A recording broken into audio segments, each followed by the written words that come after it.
Hello, my name is Svenskeren from Team Mid, and this is my jungle guide to Graves.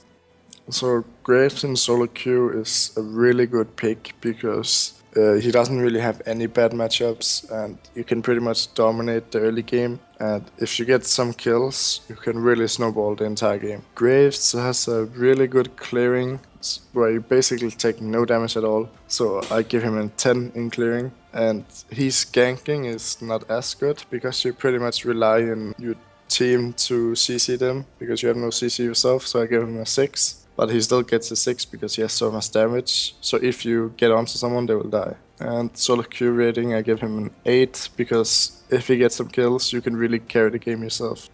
On Graves you have a lot more options in what you want to do early game. You can go for a standard level 4 clear and be higher level than the enemy jungler because you never take any damage, so you never have to base. Or you can go for level 3 invades an enemy jungler because you're pretty much always stronger if you can hit your Q. And pretty versatile in the early game because he's just so strong that the enemy kinda has to fear you.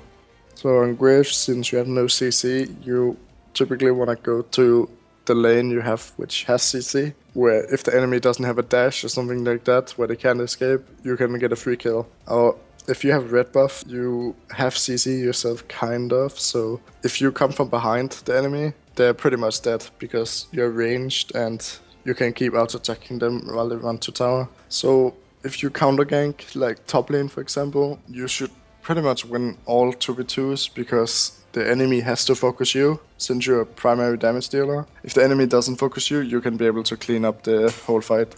So teamfights on Graves is pretty much the harder part about this champion because it's pretty hard to get in the fight kinda because your range is so low. You wanna try and poke them with your Q, or if you see a good opportunity to hit a lot of people with your ult, then you wanna go for it. In teamfights you wanna look out for the enemy's assassins or whichever they have that deals a lot of damage. But you can deal a lot of damage to the enemy frontline as well. So just like a normal AD carry, you can hit the frontline and try to snipe the backline with your ult. And the smoke screen Graves has is just really good. You just throw it out in the team fight like kind of random, but if you hit anyone, they will get kind of dizzy and not look where this fight is going. So a good tip on the Graves is you wanna fight in the jungle because there's a lot of walls, so you can easily get your Q to kick off from a wall and get a one-shot on enemy team. Okay, another tip on Graves is be careful of tower diving the enemy because the tower, if the enemy stands behind the tower, your only spells or anything that can actually hit the enemy is your W and ult because the tower absorbs your auto attack and you can't really hit your Q.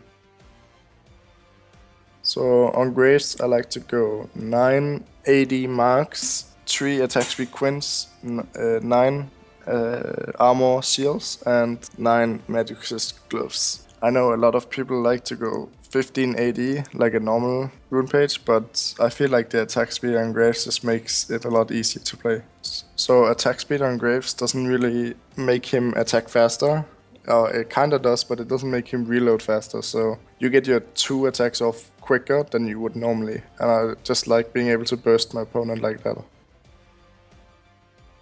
So on Graves you wanna go 12, 18, 0, but with Bounty Hunter instead of Oppressor because you don't have any CC yourself, so you wouldn't need to rely on your teammates, but it's just better to go Bounty Hunter, I think. And in Cunning you wanna go for the Assassin because you can always go and duel the enemy in the jungle because you're so strong. And Precision and Thunderlord, just because these two makes any champion deal so much damage. So on Graves you wanna start with Q in the jungle and then take E for the better clear, and you wanna max Q, then E, and then ult W. So maxing E over W because the E's cooldown get reduced per level, so it's more important to have more dashes so you can't get caught. So on Graves you wanna go for the Warrior enchantment because you're not a tank, and after that you wanna go for Humus if you're really snowballing, or if the enemy has like an AP carry which can burst you wanna go for more of a Malmortius, and then after that you wanna go Humus. So building more of a Malmortius on Graves this item makes you able to deal so much damage while you're still being super tanky if the enemy has any AP dealers. On Graves you wanna go for boots of swiftness, because these boots got pretty much buffed in Season 6. And since you don't rely on attack speed, you don't want to go for the attack speed boots, but just being able to run around the map super quick is really good. Thanks for watching this basic champion guide. Make sure to check out the rest of the guides over at lolclass.com.